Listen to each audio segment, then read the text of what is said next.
우리나라 합계 출산율이 처음으로 1명 밑으로 떨어졌습니다.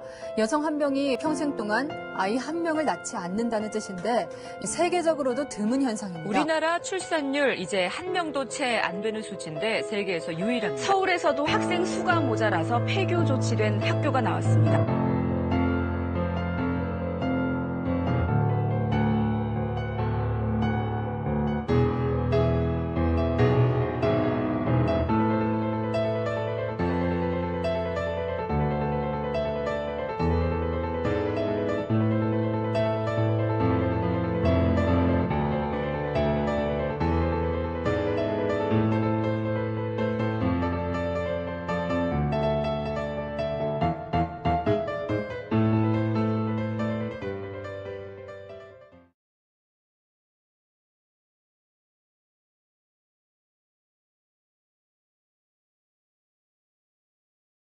그래서 출산 정책이 지난 17년 동안 우리나라가 저출산 국가로 계속 그 늪에서 빠져나오지 못하고, 그래서 국가에서 저출산 고령사회위원회라고 정부 정책 부처를 만들었는데, 그걸 통해서 투입된 돈이 150조고 그거로 인해서 성과도 있었고, 그래서 우리나라가 정말 좋은 복지국가가 됐어.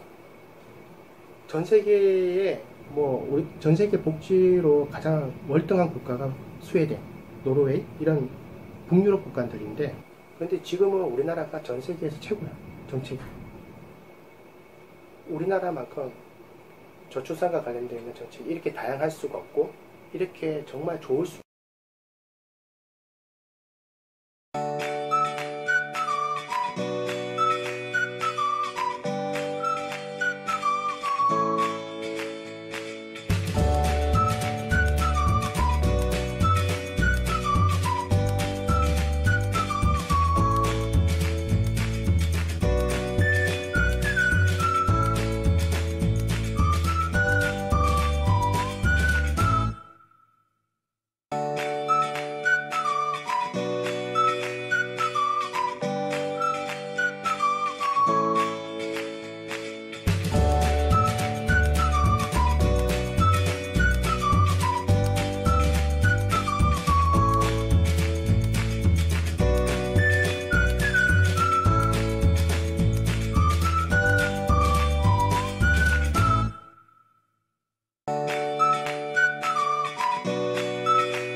지금은 우리나라의 가장 핫 이슈는 뭐냐면 성평등입니다.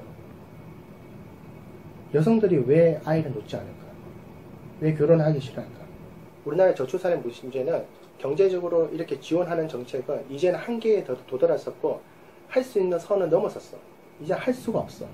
이제 한 축으로 보는 인식 개선인데, 그 인식이 평등한 인식의 개선인 거죠. 그렇다면 초중 고등학교 학생들한테 뭔가 저출산과 관련된 인식을 한다.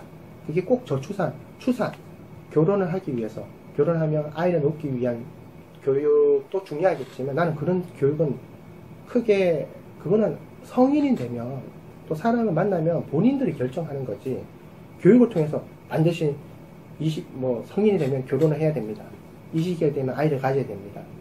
몇 명을 낳아야 됩니다. 이런 교육은 아닌 거지. 중학교?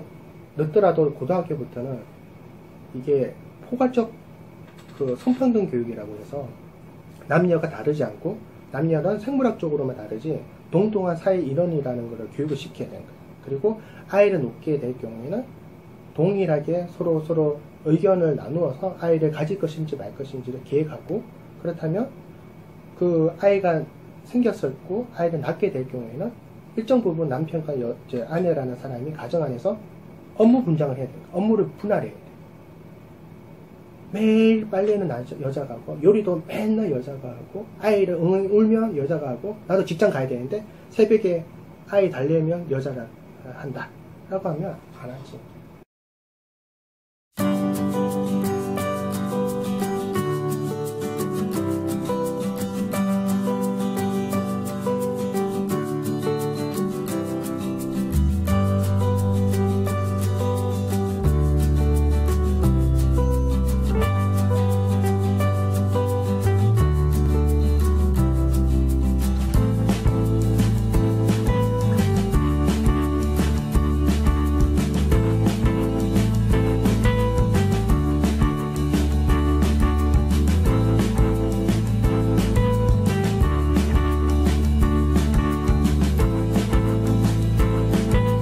우리도 행복한 가정, 뭐 결혼하면 좋아요 이런 것도 보려면 우리 엄마가 직장생활 잘할 수 있고 내 동생이 뭐 안전하게 공립 어린이집에 다니고 나는 학교 다니고 엄마나 직장에 있고 아빠도 직장에 있는데 나의 동생이 6살짜리는 안전하게 누군가 픽업해줘서 뭐 보육시설로 데려다주고 이런 시스템이 잘 되어 있으면 나는 당연한 거지. 그러니까 내가 굳이 이런 거를 안 줘도 환경이 시스템이 돼 있으면 나는 당연히 결혼하지.